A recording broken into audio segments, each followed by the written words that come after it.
Graça, paz e misericórdia da parte de nosso Senhor Jesus Cristo. Bem-vindo a você que nos acompanha neste canal para mais uma Escola Bíblica Dominical. Estamos a comentar a lição de número 7, Estevão, um mártir avivado. Nesse primeiro trimestre do ano de 2023, estamos estudando sobre o avivamento, revista esta comentada pelo pastor Elinaldo Renovato de Lima. E hoje, esta é a lição que marca o meio, a metade do nosso trimestre, a 7ª lição, Estevão, um mártir avivado.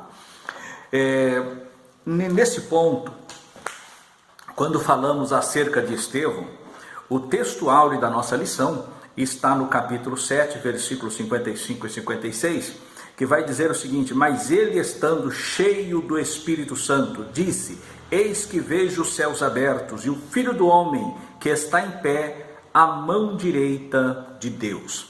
Estevão foi um homem que marcou a história da igreja. Estevão marcou a história da igreja. E por que não dizer do cristianismo, quando nós vamos estudar com detalhes acerca deste grande homem de Deus. Primeiramente, Estevão ele aparece no capítulo 6 de Atos dos Apóstolos, na escolha dos diáconos, para exercer a diaconia.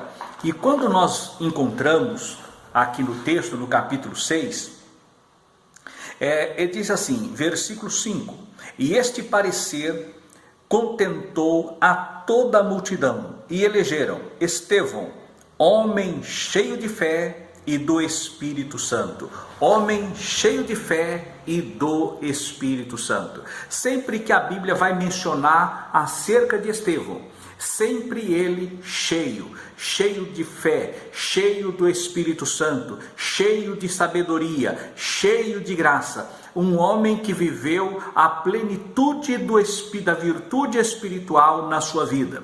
Ele começa... São alguns detalhes que nós podemos fazer, alguns paralelos entre Estevão e o próprio Jesus, e o próprio Senhor Jesus.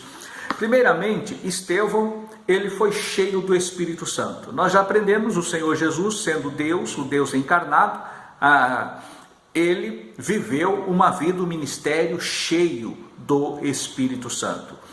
E o que acontece nós vemos no ministério de Cristo, que ele impactou o seu povo, a sua região, a sua época, o mundo e a história da humanidade pelos seus feitos, pela sua realização, porque ele desceu à terra para mudar a história do homem, e de fato Jesus mudou. No entanto, esse discípulo chamado Estevão, que não foi apóstolo, não foi pastor daquela igreja nos primeiros dias da história da igreja, mas foi um diácono escolhido para servir as mesas, porque havia entre o povo, entre a igreja, havia os judeus e havia os helenitas.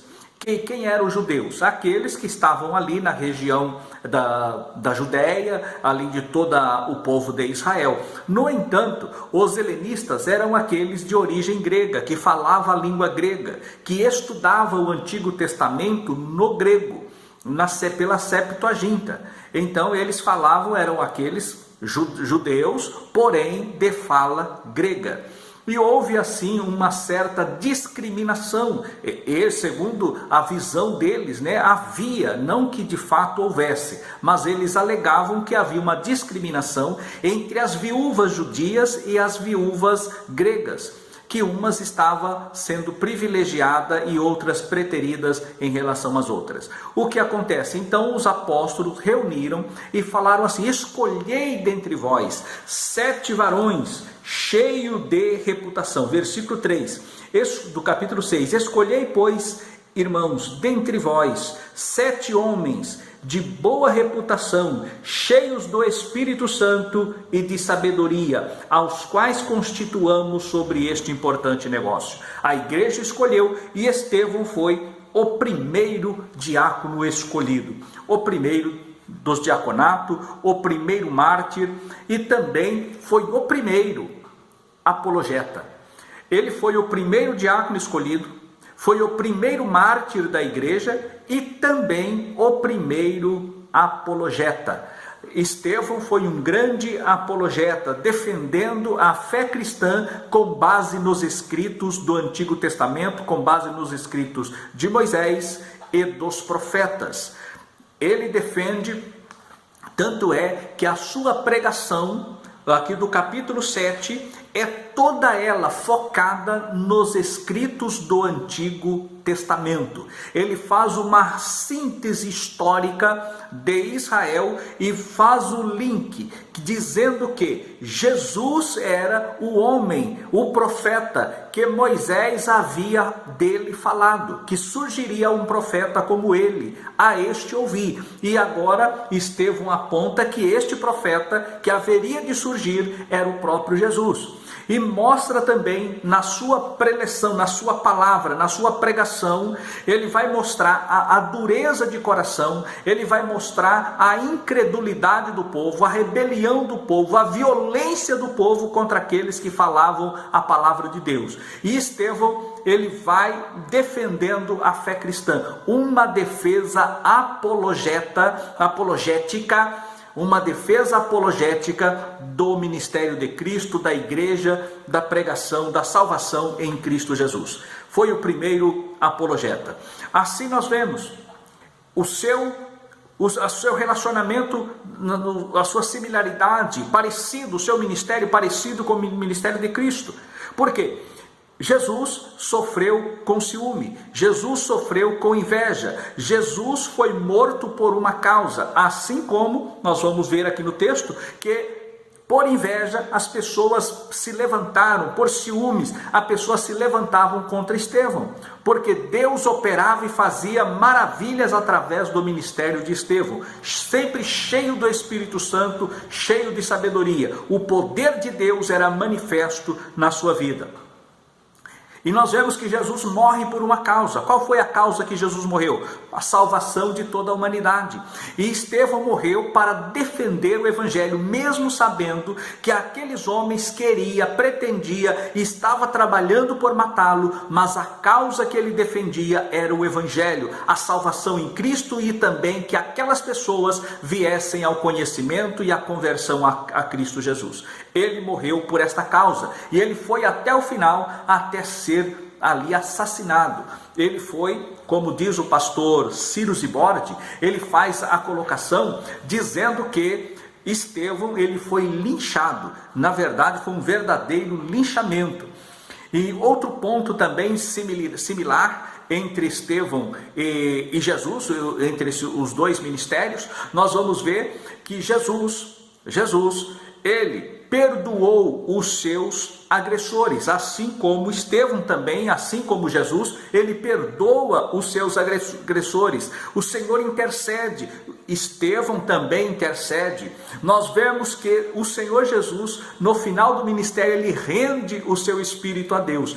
E Estevão também, da mesma forma, ele fala, eis que vejo os céus abertos e o Filho do Homem à destra de Deus, em pé à destra de Deus. Isso mostra que um homem cheio do Espírito Santo, como está aqui no nosso comentário, é o testemunho de Estevão. Ele foi um homem que teve uma vida reta, uma vida de boa reputação antes da conversão a Cristo, e após a conversão foi evidenciado não somente a sua boa reputação mantida, mas a presença de Deus, a manifestação do poder de Deus, uma vida cheia do Espírito Santo. Aí nós vamos encontrar que, aqui nesse tópico primeiro, que ele faz uma verdadeira, como já falamos anteriormente, ele foi o primeiro apologeta. E ele traz uma defesa do Evangelho. E nesta defesa do Evangelho, nós vamos encontrar que Saulo de Tarso, ele no capítulo 8, diz assim: e também Saulo consentiu na morte dele, e fez-se naquele dia uma grande perseguição contra a igreja que estava em Jerusalém, e todos foram e todos foram dispersos pelas terras da Judéia, de Samaria, exceto os apóstolos. Então, esta grande perseguição aqui, esse levante que acontece, narrado no capítulo 8, foi desencadeado neste mesmo dia em que eles fizeram o linchamento de Estevão.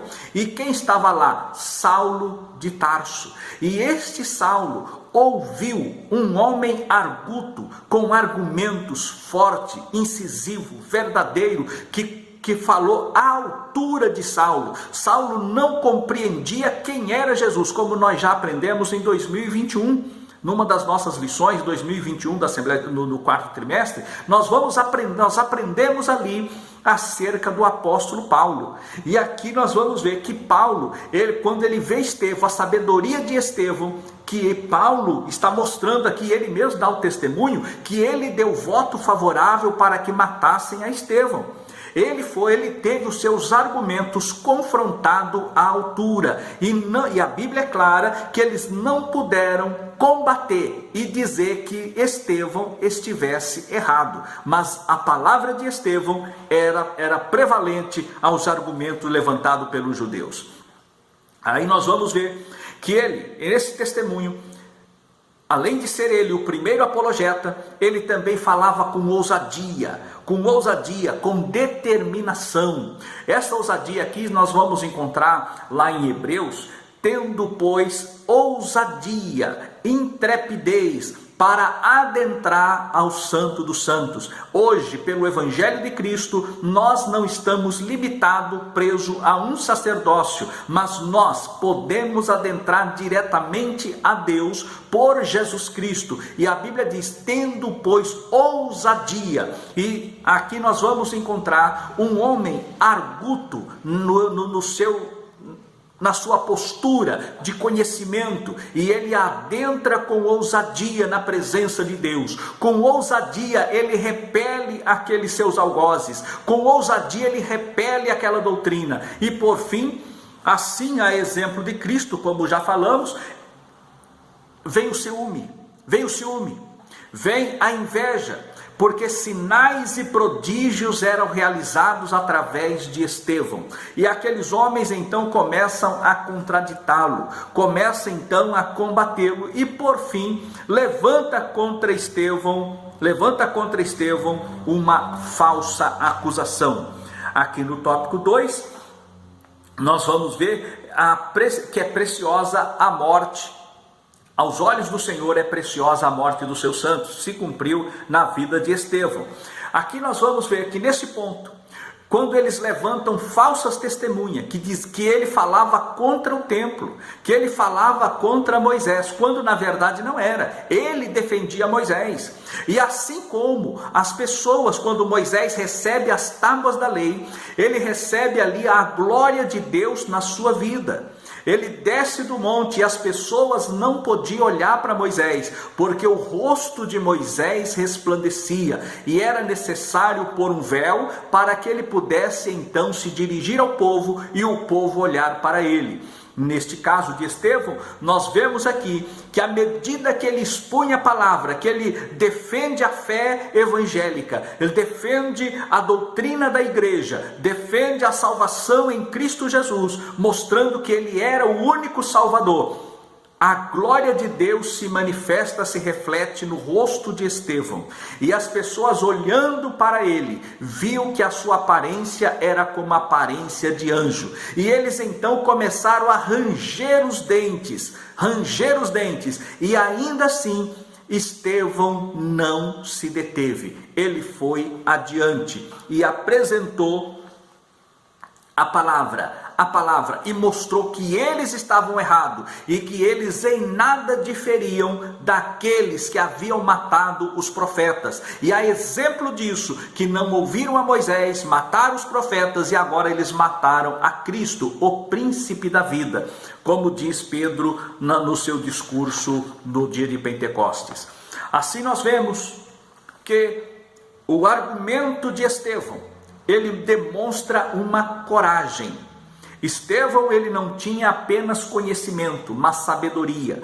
O conhecimento é adquirido, mas a sabedoria é dada por Deus. Nós podemos buscar e granjear conhecimento, mas o Espírito Santo, ele nos capacita com a sabedoria. E Estevão tinha a sabedoria.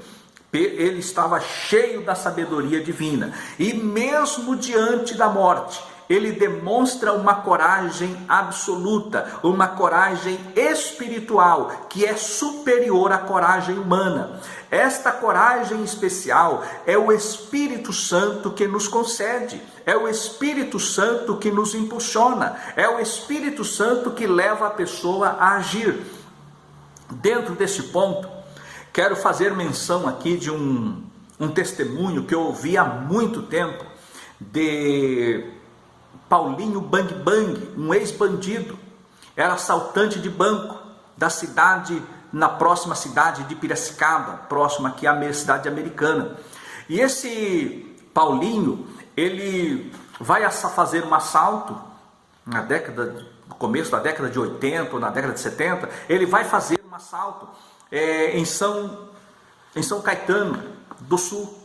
E ali ele mata a mãe e uma criança, dá um tiro na cabeça da criança e a bala passa e mata também a mãe. E naquele momento, houve uma convulsão nacional, até para que implantasse no Brasil a pena de morte. Estava sendo discutida aquela questão para trazer, se colocava ou não a pena de morte na nossa legislação. E ali, quando entrevistou o pai daquela criança e esposo daquela mulher que foi assassinada de uma forma fria e covarde, ele disse: eu perdoo. E quando ele disse que perdoava, isso houve uma repercussão, os anos se passou e ele mandou ali uma palavra, foi visitar este Paulinho Bang Bang na cadeia, o que havia assassinado a sua filha, o que havia assassinado a sua esposa, e ali ele prega o evangelho, e aquele homem tenta matá-lo ali na cadeia, mas o Espírito Santo intervém, e ali este bandido, ele cai prostrado no chão, e ali ele se converte e torna-se um pregador do evangelho, fazendo cruzadas no Brasil e fora do Brasil.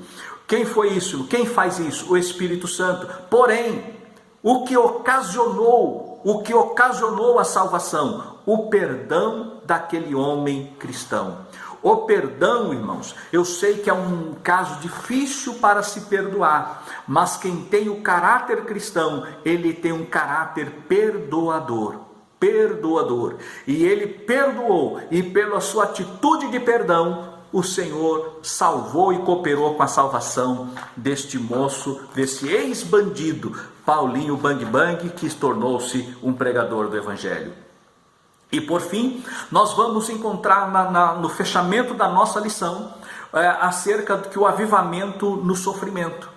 É no sofrimento que Deus promove os grandes e maiores avivamentos. Nunca houve um grande avivamento na história sem que houvesse um grande sofrimento. Isso foi desde os primórdios.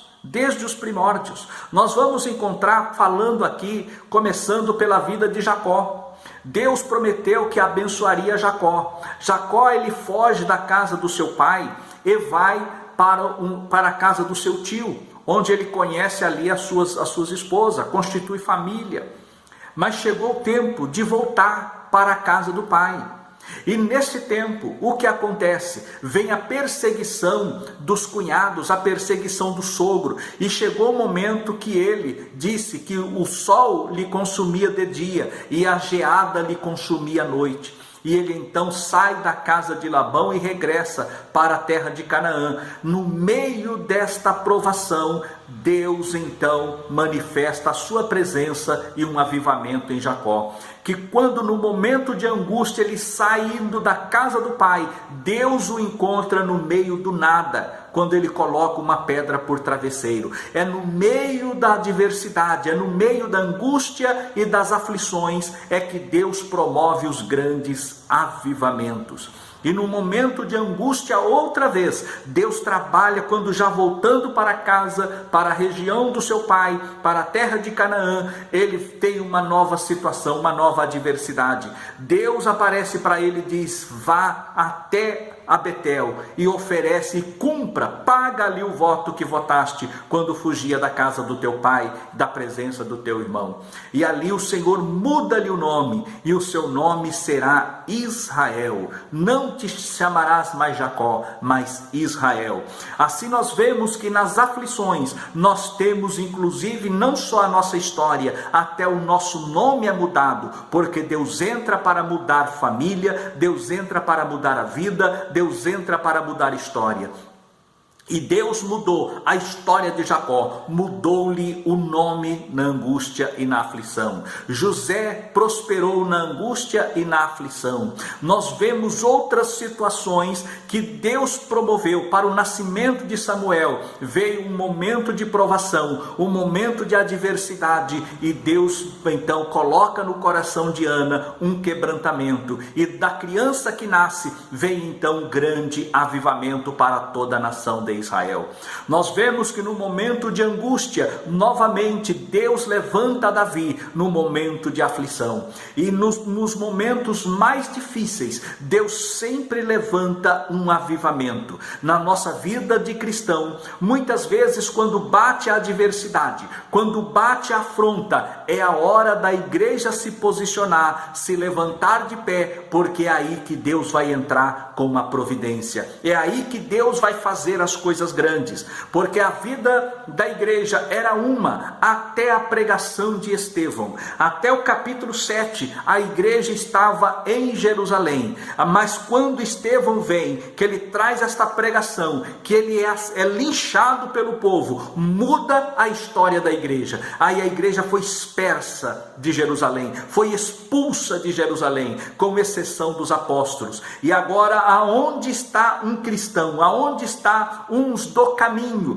que vai pregando a palavra, era um evangelista, era um missionário, e o evangelho foi ganhando os mais longínquos espaços. Filipe, que era um dos 7, desceu a Samaria, e lá em Samaria houve um grande avivamento. Depois nós vamos ver que esse avivamento ele percorre, ele vai até a Síria, e lá no capítulo 13, no capítulo 12, nós vamos ver um grande avivamento lá em Antioquia, que tornou-se ali uma base missionária das missões transculturais. É no meio da adversidade, é no meio da provação que Deus promove os grandes e os maiores avivamentos. No caso da história da igreja, no começo da história da igreja, foi essa perseguição que Deus usou para que o evangelho fosse semeado a todas as nações. E ali veio depois da conversão de Saulo, que Saulo começa a comandar a perseguição no capítulo 8, e a perseguição segue, mas quanto mais ele persegue, mais Deus age. Quanto mais a igreja é oprimida, mais Deus opera. Quanto mais a igreja é perseguida, mais Deus opera. E assim, meus amados irmãos, vamos continuar firme, sabendo que as tribulações do tempo presente, elas não podem parar, não podem cercear, não podem obstruir a marcha da igreja. Quanto mais perseguição se porventura chegar e vier e se agravar-se, é a hora que o Senhor mais encherá o seu povo e revestirá o seu povo e promoverá um grande avivamento. Em todos os avivamentos da história, não foi em fase boa, em fase de prosperidade. Os grandes avivamentos ocorreram no momento de angústia, no momento de sofrimento, no momento de aflição. Por isso que Jesus disse: no mundo tereis aflições, mas tende bom ânimo, eu venci o mundo. No meio da adversidade, Deus manda o socorro. Por isso que a Bíblia diz: o Senhor é o socorro bem presente na angústia. Ele é o socorro presente. E manda ali no Salmo 46: aquietai-vos e sabei que o Senhor é Deus. Amém.